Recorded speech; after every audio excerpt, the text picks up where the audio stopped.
misses. These are the best.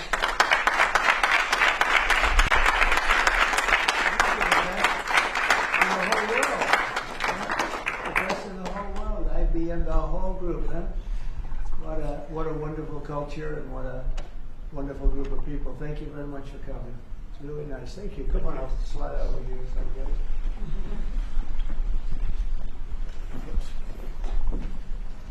For the media, I will tell you, this is a serious group of people. Right? That's great. Thank you very much. Look at all of it. Wow, look at the people. It's seriously the biggest business people anywhere in the world, so I think it's a great tribute. Whatever they're teaching you well, right? Thank you very much. You're welcome to the White House as we celebrate Diwali, because they said there has to be a very heavy emphasis on the V, Diwali, the beautiful Hindu festival of lights, and that's what it is. It's a great festival and it's amazing people. I'm pleased to be joined by the Director of the National Intelligence and a woman that's done a fantastic job, Tulsi Gabbard, wherever you may be, Tulsi. Hi, Tulsi. FBI Director Kash Patel, who's really hitting his stride. Kash, where's Kash? Right. He is hitting his stride. That's the way we like it. Assistant Attorney General Harmeet Dillon. Harmeet. Right here, sir. Hi, Harmeet. And Pastor Paula White. She's been fantastic. She's been with us right from the beginning. We're greatly honored to be joined by the Indian Ambassador to the United States, Vinay Quatru. And it's very nice. You pronounce it perfectly. Ah, that's right. Oh, I wasn't too far off there. And his wonderful wife. And thank you very much. It's a great honor to have you. As well as our new ambassador to India. This is a nice, easy name, Sergio Gore. Sergio, congratulations, Sergio. You're going to do a fantastic job. And thanks as well to incredible Indian American business leaders, the biggest in the world, really. If you look at these companies, what they've done, the biggest in the world. CEO of IBM, Arvind Krishna, and Arvind, congratulations. I know you're working hard on a couple of jobs that I'm watching, and good luck with them, right? Yes. Good luck. It's amazing what you've done. Chairman and CEO of Adobe, and that Adobe is big stuff, and that's Shantanu Narayan. Thank you. Thank you very much, Shantanu. Nice to see you. Thank you very much. CEO of Micron Technology, we know what that is, Sanjay Marotta. Sanjay, nice to see you again. And CEO of Palo Alto Networks, Nikesh Arora. And I want to thank you very much for and great success. It's a hell of a group of people. And in addition to that, we have a lot of other tremendously successful people gathered. On behalf of all Americans, let me also extend our warmest wishes to the people of India. I just spoke to your Prime Minister today. We had a great conversation. We talk about trade, we talk about a lot of things, but mostly the world of trade. He's very interested in that. Although we did talk a little while ago about let's have no wars with Pakistan. And I think the fact that trade was involved, I was able to talk about that.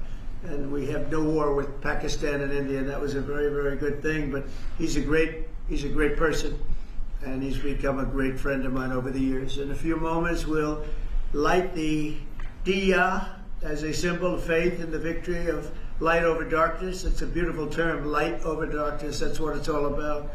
It's knowledge over ignorance and good over evil. During Diwali, revelers recall ancient stories of enemies defeated, obstacles removed, and captives freed. The glow of the Diya flame reminds us to seek the path of wisdom and to work with diligence and to always give thanks for our many blessings. And we do have many blessings. Everybody in this room has many blessings. And even I will say, I'm not going to use the word fake news, I refuse to use it. The media has some good blessings. One of the blessings is that you didn't have to stand in the mud outside anymore. You know, you now have a beautiful stone surface, the identical color of the White House. For years they had to stand when we had press conference in the mud because it was grass, and I decided to take care of that, so I think they appreciate it. As we look back in the past year and really look up to the next number of years and hopefully decades and centuries, we've got much to be thankful for, and Think of it, a year ago we were a dead country. This country was a dead country, and now we're the hottest country anywhere in the world. These guys can testify to that because I know this. I watch their stock prices, and they're like rocket ships, right? Do they ever stop? Let's keep it that way, right? Let's not talk about it, right? Let's just keep it that way. It's amazing. We have more than $17 trillion. They're part of the reason. More than $17 trillion of investment pouring into the United States. It's going to be, I believe, over $20 trillion by the time the year's up. And as an example, the last administration had less than $1 trillion in a period of their 4-year period. They had less than $1 trillion. We're going to have 20 trillion. We have over 17 trillion already. That's investment coming in. And I think it's largely for two reasons. We had a good election on November 5th, but maybe more importantly, of course, it wouldn't happen if that election result didn't happen. I think much more importantly, we have tariffs that you build in the United States, you don't have a tariff to pay. You build outside and you have to pay a tariff. And we're taking in money at a level that no other country has ever seen. There's never been a country, I don't think, fellas, you agree with that? There's never been a country with an investment in less than a year, actually to be exact, less than 9 months, of $17 trillion, right? And I know you're all participating, aren't you, huh? So that's really good stuff.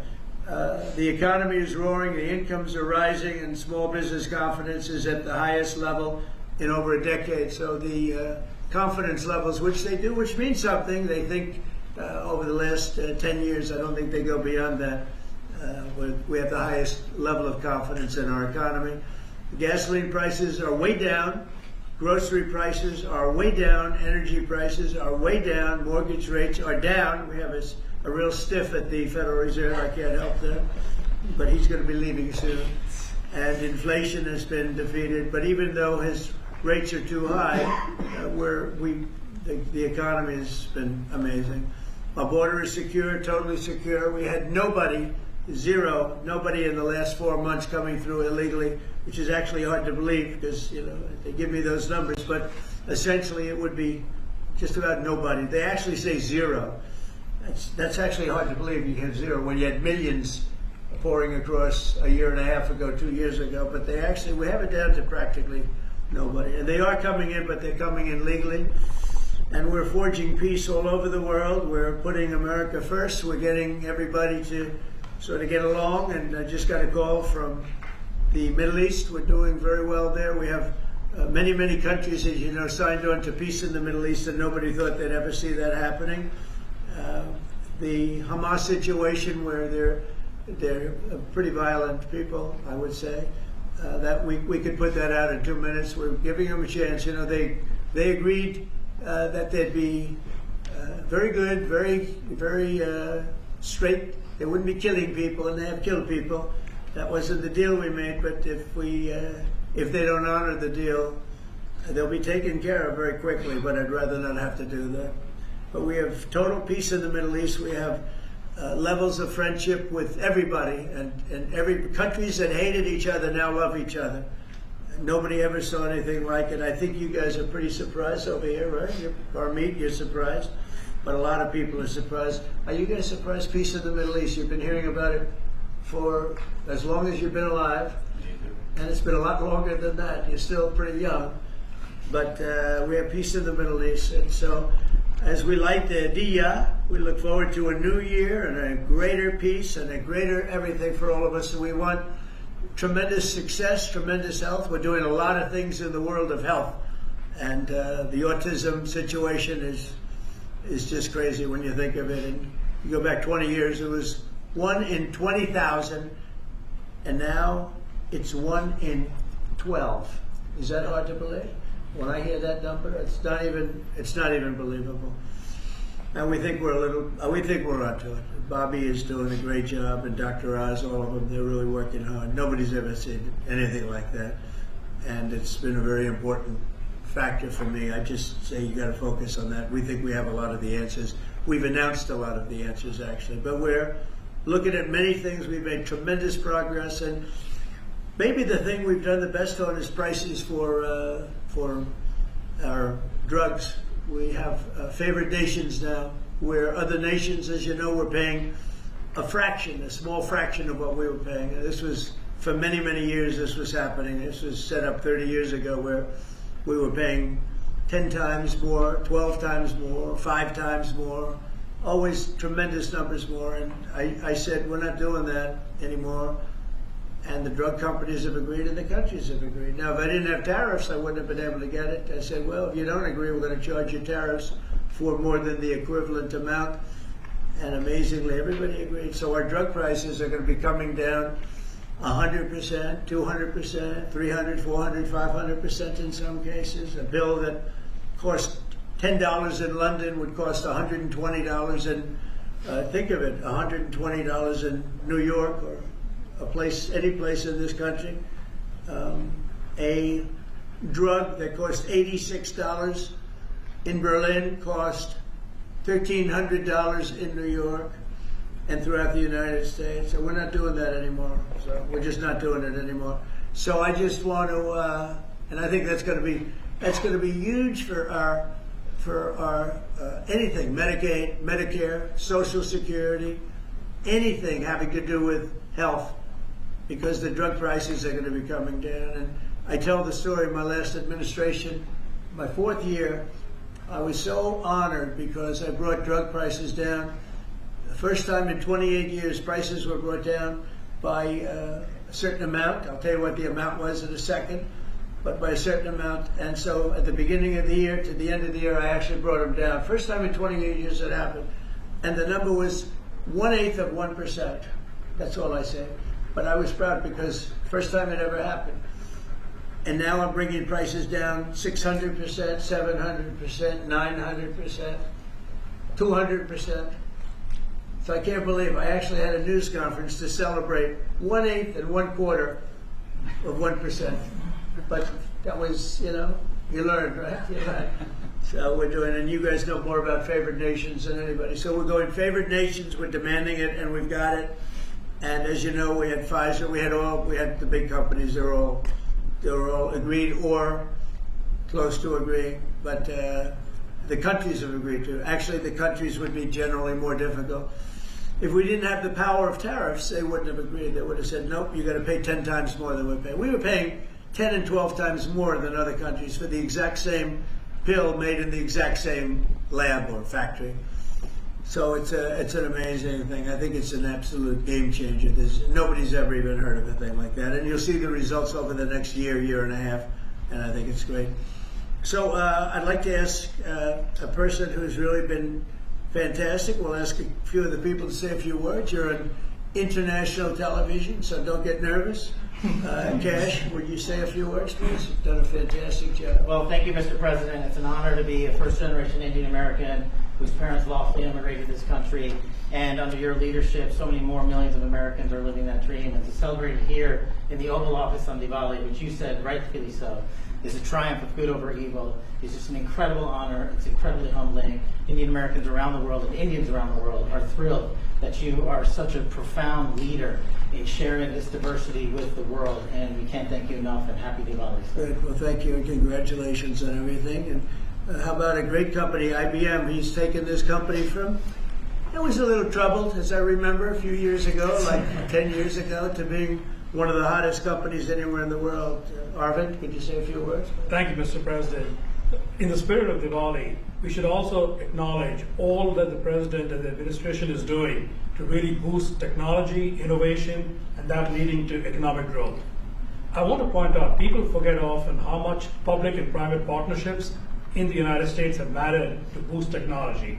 You look at semiconductors, you look at space, you look at the internet, mobile, and hopefully quantum down the road. So, Mr. President, I'd like to thank you for all that you're doing to boost our technology leadership. Well, you have done amazingly, and I just think it's incredible. I know exactly what you've been through, because it was a troubled company until you came along, and you made it very untroubled. You made it a rocket ship, so I congratulate you. Thank you, Arvind, very much. We have a very, very great company, Adobe and Nishanta. Could you say maybe a few words, please? Sure. Thank you, Mr. President. And first, it's such an honor, to be here in the Oval Office and to celebrate Diwali, which for all of us growing up, as you pointed out, was, the victory over triumph over evil, light over darkness. I think what you're doing, Mr. President, to have peace and prosperity and investment in this country. And as a company, I think hopefully everybody here is using Photoshop in order to take all these pictures, but I would really like to thank you for your leadership, and we will continue to invest in the U.S. to make sure that we continue to drive innovation. And your investment's been very large. So how much have you invested, and do you plan to invest in the U.S.? As far as our investment is concerned, it's all intellectual property, it's people, so we make everything here, so that's the software. That's good. And so we're a $20 billion revenue company now. We're one of the largest software companies in the world, and headquarters is Silicon Valley. So thank you, Mr. President. Fantastic job. How much are you investing, IBM? $150 billion over the next 5 years. 150 billion, that's good. Micron's doing pretty good. How's Micron doing? Okay. Mr. President, really a great honor to be here today celebrating Diwali with these excellent peers of ours from the tech industry. And Diwali stands for light, hope, renewal. And the United States is light to the rest of the world. And particularly on the renewal piece, I just want to really applaud you and your team in terms of bringing Renaissance's semiconductor manufacturing here to the U.S. So Micron is investing $200 billion, $200 billion in leading edge memory manufacturing, and in the course of next few years, we'll have 40% of our manufacturing here in the U.S. And this will add, over the course of years, 90,000 jobs and $1.5 trillion impact to the economy.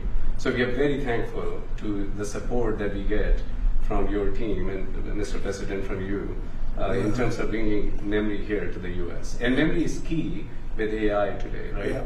You always talk about memory. I have a good memory. Those machines have a better memory, right? No matter what you do. Absolutely. That's fantastic, really fantastic. Nikesh, Palo Alto is a hot one. And tell me about that. Go ahead, please. Mr. President, thank you for having me here, and it's a pleasure and honor to be Great here honor. to celebrate Diwali with you. As my colleagues have said, this is a triumph of good over evil and prosperity, and what you've done the last 9 months in terms of making the United States one of the most business-friendly administrations and allowing us all an opportunity to invest, not just in technology but in our people, is just amazing. We are now the largest cybersecurity company in the world, and we just recently that's good. recently spent $25 billion in sourcing technology. So all cyber security is made in the United States, because we believe that the next bastion in the world is going to be cyber war, and we just want to make sure we are prepared as a country and really show off our companies and our critical infrastructure. Fantastic job. It's amazing what you've done. And all of these people, to me, they mean two things. Big investment, but the big investment I like because of jobs. It's a tremendous number of jobs that they've produced. Would you say a couple of things about your great company, please? Thank you, Mr. President. I'm with Stone Point Capital, private equity, which I'm sure you know, and we just raised a new $11.5 billion fund, and we obviously invest very heavily in financial services technology, and so it's actually an honor to be here in the Oval Office with you, and as a fellow Wingfoot member too, I've always it's always a pleasure to be with you, and I got to tell you, you're the best president that I've ever seen, and we're so proud of you. Thank you very much. I'm glad I asked him to say that. Would you like to say something about the great job you're doing? Right here. Anybody back here? These are all incredible people that everybody looks, in the business world, everybody looks up to them. Please, go ahead. Would you like to say something? Thank you for your Go ahead, leadership. please. Thank you for your leadership. I love that. I love this. I didn't ask him. I'm running a tech business for 21 years. We build products on AI and machine learning. Thank you, Mr. President. And it's going great, right? Yes. Good. How about over here? We have some very unshy people. Harmeet, how about saying a few words? Well, thank you, Mr. President. It's a tremendous honor to have supported you 3 times and been part of your administration. And on this day of Diwali, I say on behalf of the United States Department of Justice that the message of the triumph of good over evil and knowledge over ignorance and justice over injustice is something that your administration is personifying, and it's a tremendous honor to be be part of it, and thank you very much for including us here today. But then you're at the DOJ and doing a fantastic job. I Thank you, hear sir. her. That's right. She's doing a good job, Cash, right? She's doing And outstanding. Tulsi, we know, is doing a good job. What do you think, Tulsi? Yes, sir. Thank you very much. You are doing today what you have done throughout your time in service, is bringing people together from all across the country and all different backgrounds. And this day is, of course, very special to so many of us because while it is the celebration of hope and light and renewal, we can never forget that the source of that hope, light, and renewal comes from God's love for every single one of this. And so today we celebrate God, His love, and the blessings that He has shared with all of us. Oh, fantastic. Thank you all very much. Anybody like to say anything? Would you like to say something, please? Mr. President, let me start first of all by expressing a deep sense of gratitude for opening up White House, Oval Office, your home, to mark Diwali. It's a festival of lights which is celebrated by over 1/5 of humanity. And as Cass said, you are showcasing the strength of diversity through this celebration. So it's truly a great honor. Thank you very much for that. May I also, on behalf of my Prime Minister and my own behalf, wish you and your loved one a very, very happy Diwali greetings, particularly to over 5 million strong Indian diaspora in the US. That's right. And may I close by making a wish, which is normally we do for Diwali. We wish that the light of Diwali continues to shine on your success and on the strength of India-US partnership. Thank you very much. I spoke to him today. He's doing well. And your country is doing very well. You know that. Thank you, Mr. President. So we're supposed to light something, but I thought maybe because he's had such an outstanding year, I'm going to ask Arvind to maybe do the honors. Can you handle it for me, Arvind? I think you might do a better job than me. So if you could take care of that, it'd be great.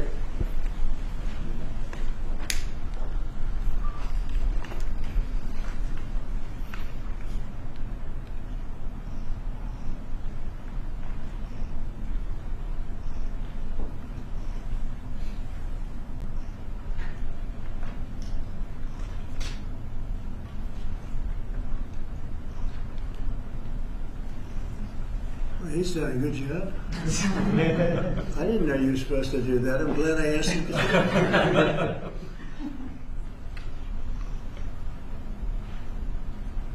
Would you like to come to the light? Yeah, if you want.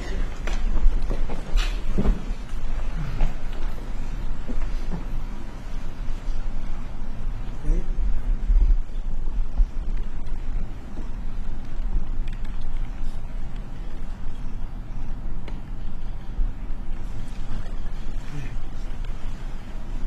Thank you, Mr. President. Thank you all. Thank you.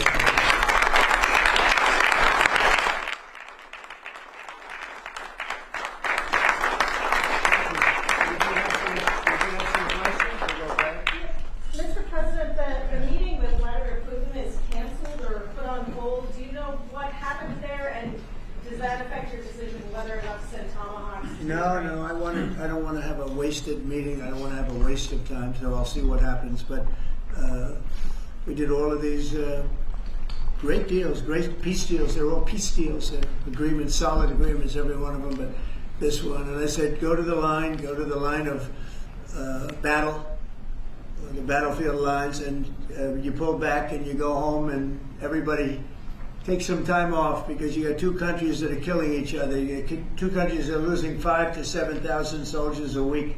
So we'll see what happens. It's we haven't made a determination. Mr. President, I'm asking the Justice Department to look into the federal investigations into you and look for compensation, and how much are you asking for?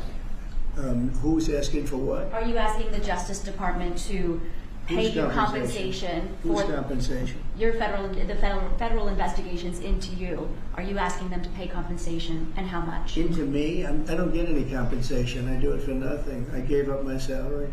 Into me? No, it's going to be the Justice Department. Are you asking them to pay you compensation for the federal investigations that happened to you? And how much are you asking well, for? I guess they probably owe me a lot of money for that. Probably, yeah, that's true. That's very interesting. No, I get no salary. I gave up my salary. It's a good salary. Not as much as these guys make, but that's okay. It's a lot of money. And I don't, as you know, I didn't take it in the first 4 years. I'm not taking it in these 4 years either. But as far as all of the litigation and everything that's been involved, yeah, they probably owe me a lot of money. But if I get money from our country, I'll do something nice with it, like give it to charity or give it to the White House while we restore the White House. And we're doing a great job in the White House. As you know, the ballroom is under construction. It's going to be, they've been trying to get it for 150 years, and it's really, I think it's going to be fantastic. But we'll see what happens. I mean, we have numerous cases having to do with the fraud of the election, the 2020 election, and because of everything that we found out, I guess they owe me a lot of money, but I'm not looking for money. I'm looking for really, I think it's got to be handled in a proper way. If it's not handled in a proper way, we don't want it to happen again. We can never let what happened in the 2020 election happen again. We just can't let that happen. And so the way we go, I know Keisha's working on it, everybody's working on it, and certainly Tulsi's working on it.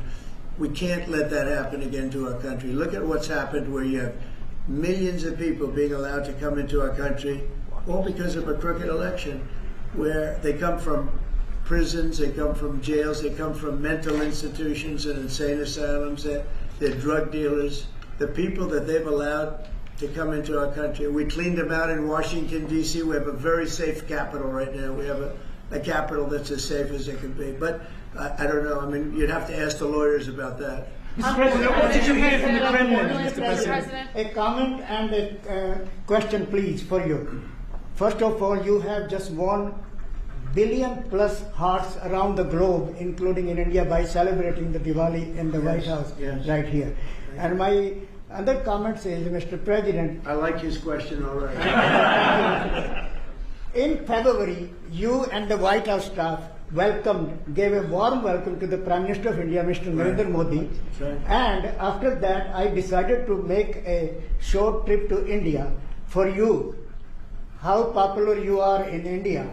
And I went there in a holiest also festival there. Millions of people were there. And also Prime Minister Narendra Modi was addressing a media event, 5,000 people. I was one of them there listening to him. And when I went to several states in India, what I found out, Mr. President, 3 people are most popular there. Prime Minister Narendra Modi, President Donald Trump, Mr. Kash Patel, and also with the surprise, our White House Press Secretary, Caroline Levitt. She's doing good, right? She is doing good. And, Superstar. And Mr. President, my question is, you had a great relationship with the people of India when you visited India, and with the Prime Minister of India, Narendra Modi, and also with the Indian American community. Where do we stand today, all those relations from 45 to 47 in the future, Mr. President? Please, thank you. Well, we stand great, and the people of India, I love the people of India, and we're working on some great deals between our countries. I spoke to Prime Minister Modi today, as I mentioned before, and we just have a very good relationship. And he's not going to buy much oil from Russia. He wants to see that war end as much as I do. He wants to see the war end with Russia, Ukraine. And as you know, they're not going to be buying too much oil. So they've cut it way back, and they're continuing to cut it way back. Mr. President, what did the Kremlin say? Mr. President, an appeals court recently ruled that you can send the National Guard into Portland, Oregon. Do you feel unfettered to send the National Guard into whatever city you want now? Well, I guess that was the decision. I can send the National Guard if I see problems. I looked at Portland over the weekend. The place is burning down, just burning down. We weren't there. We didn't spend much time there because we were waiting for that decision. But the court, probably maybe that influenced the court. But you look at a place like Portland, it's ridiculous when they say that there's no problem. The place was on fire over the weekend. But we won the case in Court of Appeals. I think it was the Ninth Circuit, so that's pretty good. And a very strong opinion that we have the right to use the National Guard. You would think that would be common sense. We have the right to use the National Guard to put out trouble. Well, that's how I got elected. one of the reasons I got elected. Mr. President, what changed your mind after talking to Vladimir Putin between then and now? Why did you think that a Budapest summit might be wasted time? Well, I didn't say anything. I didn't say it would, and you never know what's going to happen. But a lot of things are happening on that front, on the war front with Ukraine and Russia. And we'll be notifying you over the next 2 days as to what we're doing. Did you hear something? A lot of things are happening. Did you hear something? I think we're going to get it solved. Yeah, please. Mr. President, on Ukraine, do you still see a chance for a ceasefire? And what is Putin asking for? Do you still see a chance for a ceasefire? And what is Putin asking for? I do. It's a vicious war. It doesn't really affect us. We sell equipment to them. We sell equipment to NATO, and NATO gives it to Ukraine, but we don't pay anything anymore. Biden spent $350 billion. The war would have never happened if I were president. Would have never, not even a million years. And Putin knows that too. Would have never happened. But it did happen, and I came in, and I have to see if I can put it out. But it doesn't affect us because we're not losing soldiers there. Although, when I first came in, that could have ended up, it's not going to happen, but it could have ended up in World War III. That was really out of control. So now it's they're shooting and they're killing people, and I think Putin wants it to end, and I think Zelensky wants it to end, and I think it's going to end. Well, is that he reached out to you about meeting on the government shutdown? Will you meet with him before you leave for Asia on Friday? Well, I will actually. I'd love to meet with them. I just want them to open up the country first. The country is so hot right now, and they've never voted against continuation. They've never voted against. They've never done that. They're doing this because they have Trump derangement syndrome. But I would love to meet. I would like to meet with both of them. But I set one little caveat. I will only meet if they let the country open. They have to let the country open. The people want to go back to work. They want to be served. They need the services of some people, and a lot of people need the money, the payroll. So I'll do it as soon as they open up the country. I'd like to meet. So you won't meet with them, just to be clear, you won't meet with them until the government's open. The government has to be open, yeah. The government has to be open. You know how long it would take for them to do that? Just say, okay, government's open, that's it. There is nothing. How long they're not negotiating. What they're doing is saying they lost the negotiation when we got the great big beautiful deal done. They lost that negotiation. Now they're saying, well, we want to get some of the things we lost. But the problem is the things they lost are very bad for our country. We don't want to have people come over from all over the world, from prisons and all, and have them have their health care paid for. We want to take care of people that are American citizens and all. So they want $1.5 trillion of money to be wasted and jeopardize the health care of other people. We're not going to do that. So I would love to meet with them. We want the country open first. Mr. President, a new poll shows that if Curtis Sliwa dropped out of the New York mayoral race, then Andrew Cuomo would only trail Mondani by 4 points. Would you call Curtis Sliwa to drop out of the race so that can happen? Well, I looked at the polls, and looks like we're going to have a communist as the mayor of New York. It'll be very interesting. But here's the good news. He's got to go through the White House. Everything goes through the White House, at least this White House it does. And we'll have to see what happens. But if he dropped out, he's not going to win. And not looking too good for Cuomo either. But maybe, I don't know, if he dropped out, maybe Cuomo would have a little bit of a chance, but not much. Because it looks like the lead it's not a great lead, but it's big enough that he should be able to win. So, I don't know that I want to get involved. It's really a question of, would I rather have a Democrat or a communist? And I would rather have a Democrat than a communist. Will you meet with Mondani if he wins? Yeah, I'll speak to him. I think I'd have an obligation to speak to him. But I love New York. I've always loved New York. I just can't believe a thing like this is happening. I left New York, and we had a mayor, de Blasio, who was a disaster. But when I left, it was sort of before he could really take hold. And boy, New York was a hot city, and now it's sad to see what's happening, frankly. And with the communists in charge, look, you just go back 1,000 years. I mean, it's been done many times, 1,000 years. It's never worked once, so it's not going to work now either. On your ballroom, Mr. President, Say you're it. building your ballroom right now. They're also building the Obama Presidential Library. I'm wondering if you've He seen. needs help. Have you seen pictures of the architecture and Yeah, what do you think I of did. it? It's not too pretty. No, but it's closed. It's stopped. They ran out of money. I mean, he's building a library / museum. You know, you call it some museum, and usually they call it both. They call it library and museum. That's the official name. And they're stuck. And he wanted only women and DEI to build it. Well, that's what they got.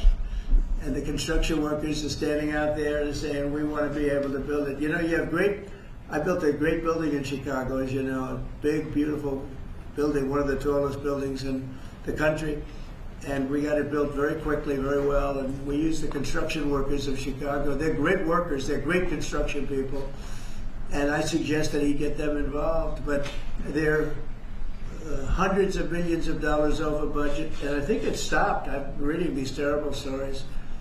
But that's the way our country was run under President Obama, too. Nobody knew it. Mr. President. Thank you, Mr. President. Russia remains China's top crude oil supplier in September. Are you considering tariffs on China? Well, I mean, you read the same papers as I do, but I don't have to read the papers because I'm the one. Right now, as of November 1st, China will have about 155% tariff put on it. And I don't think it's sustainable for them, so I want to be nice to China. But China's been very rough with us over the years because we had presidents that weren't smart from a business standpoint. Some were good politicians, some weren't even good politicians, but they allowed China to take advantage of us and every other country to take advantage of us. If you see, I made a deal with the European Union, I made a deal with Japan, with South Korea, made a lot of these deals that are great deals, and I was able to do it. It's really national security. I was able to do it because of tariffs. And we're getting hundreds of billions, even trillions of dollars paid into the United States. We're a very rich country again. We'll start paying off debt. We'll do a lot of things. We'll probably make a distribution out of some of the tariff money. I think we're going to make a distribution over the next fairly short period of time to the people because we took in so much money from the tariffs. Just European Union, $650 billion.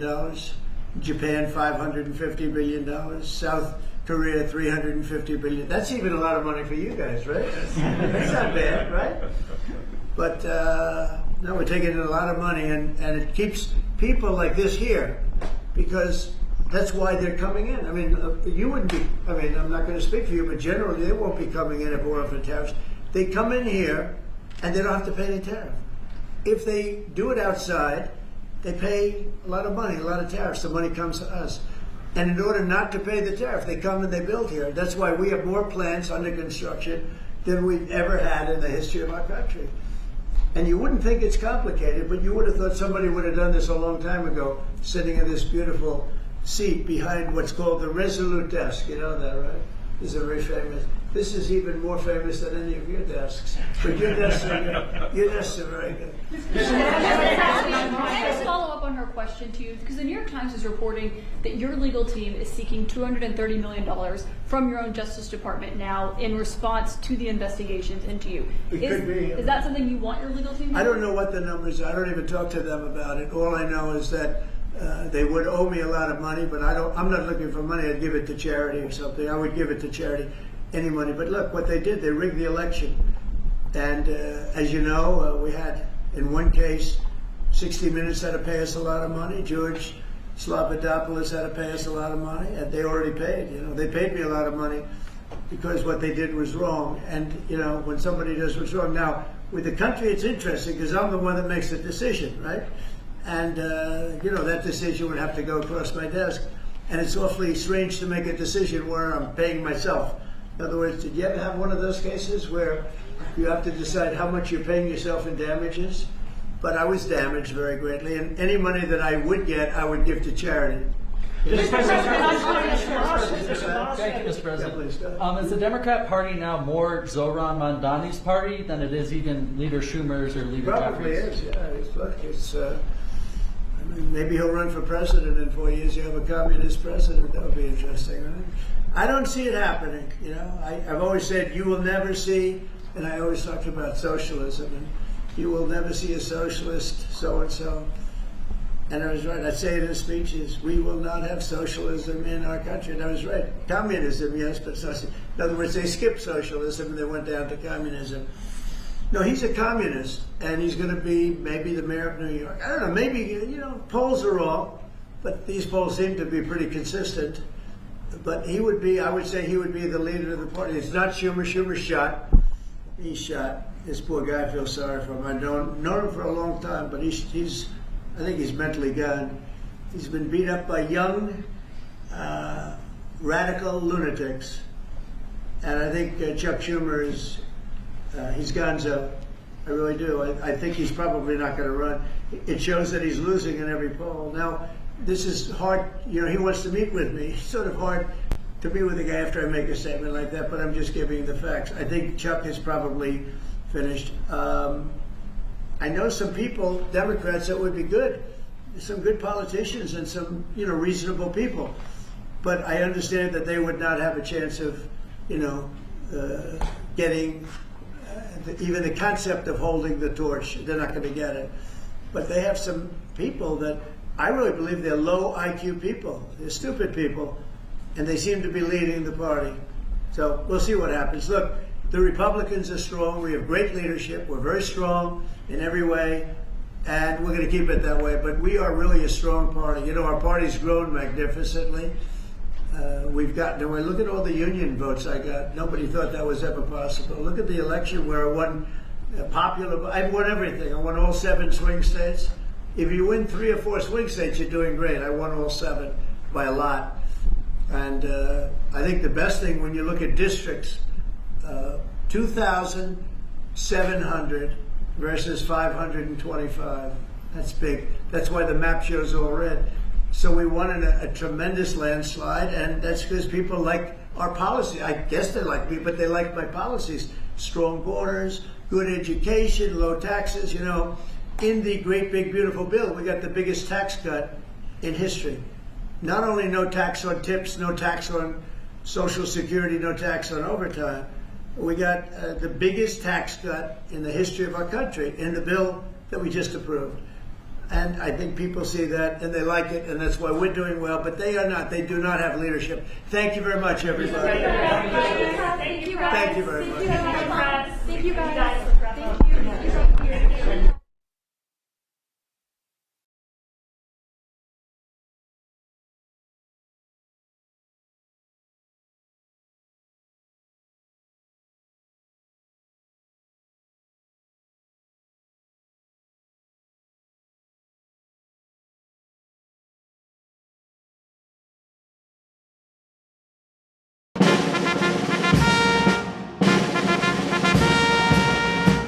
Ladies and gentlemen, the President of the United States, accompanied by Mark Walter, owner and chairman of the Los Angeles Dodgers.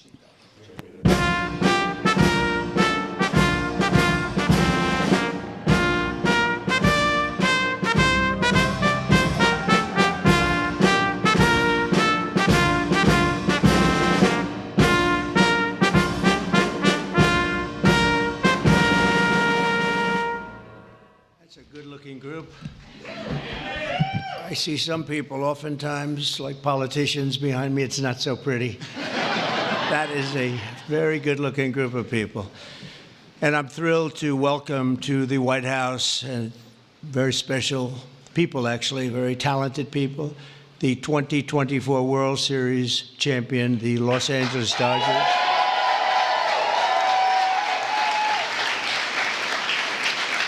And I want to congratulate you on a legendary season, and I watched it very closely.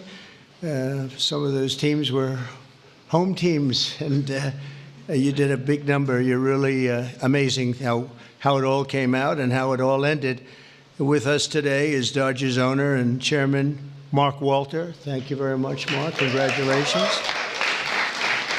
President Stan Kasten, one of the greatest managers of the really ever to wear the Dodger blue, Dave Roberts. What a time he's had.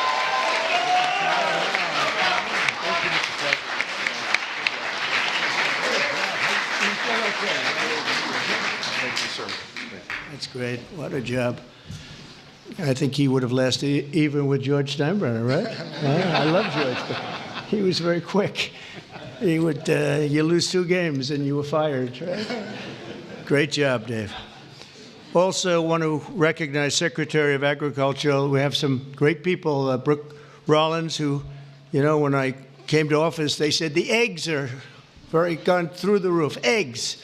I said, what the hell are they talking about? I was there for 4 days and they were blaming me for eggs, and they've gone up like 6 times or something, some record number. You couldn't get them. And I gave it to Brooke, and I just saw the other day they're down 73%. Right? That's pretty good. And the press doesn't mention that. Nobody talks about it, so don't, but I know. Secretary of Labor, Lori Chavez de Rimmer. Thank you. Congratulations. The Chief of Staff, Susie Wiles, who's a big Dodger fan, by the way. Susie, thank you. And we have also Representatives Kevin Kiley, Congressman Kevin Kiley, Young Kim, thank you. Congratulations. Great job. Jay Olbernolte. Jay. Thanks, Jay. Nanette Barrigan. Nanette, where's the... Hi, Nanette. Oh, look at that, huh? What nice outfit. One of my favorite people, Gus Bilirakis, Congressman. Hi, Gus. Addison McDowell, new to the Congress, but doing a great job. Thank you, Addison. A real good baseball player and a friend of mine, Roger Williams. Great job. And another new congressman, but he's been there a long time in a mental sense, because he has really done a job and he knows Congress very well. He was with me for 7 years. Brian Jack. Brian, congratulations, Brian. And others. We have a couple of senators here. I just don't particularly like them, so I won't introduce. Over the course of this amazing season, the members of this team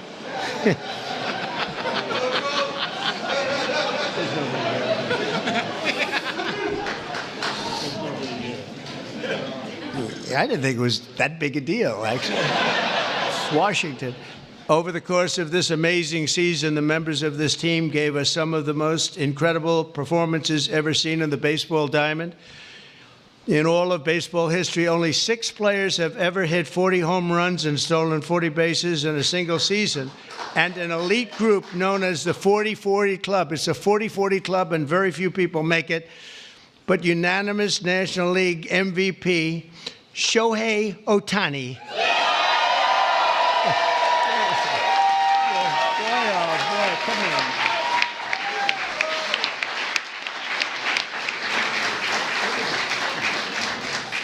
Looks like a movie star. He's got a good future, I'm telling you. He shattered all of those records last year. Think of it, all of them. And he did something even more, because he became the first ever member of the 50-50 Club. So 40-40 is top. Hitting 54 home runs and 59 steals, and accomplished an accomplishment unparalleled in 149 years of Major League Baseball. Think of that. That's just incredible. Even more incredibly, Shohei clinched that achievement in what some have called the greatest game ever. Was it that good of a game? That was a pretty good game, actually, right there? Is he good? He's only getting better. And he's getting better. Getting better. That's scary for a lot of people, huh? Even more incredibly, Shohei clinched the achievement. I mean, it really was, and at a time that, at an age that nobody ever thought was possible. On September 19th, 2024, he did the unthinkable by going 6 for 6. This is a pretty amazing. I didn't realize it was that good. I saw that game, 6 for 6 against the Marlins with 3 homers, 10 RBIs, and a pair of stolen bases. Other than that, it was not a great game. How many people have gone 6 for 6, just period, right? Not very much, right? Maybe a dozen. Maybe a dozen. Amazing. As you know, the Dodgers were down a lot of talent on the mound last season due to injury. The resilient group used 40 different pitchers, the most ever by an eventual World Series championship team. They had to go and get them. I don't know how they got them and where they got them, but they got them because they won. I know you especially miss the heart and soul of the pitching staff, Clayton Kershaw, who is really fantastic.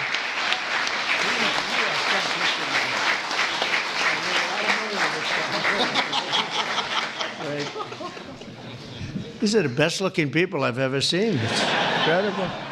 But Clayton has been unbelievable, and if you look at his records and you look at the stamina, the endurance that he's had, and we're really happy to have him. I'm glad to meet him. I've watched him for a long time. He's a young guy yet, but you are a young guy, but I've watched you for a long time. So congratulations, amazing.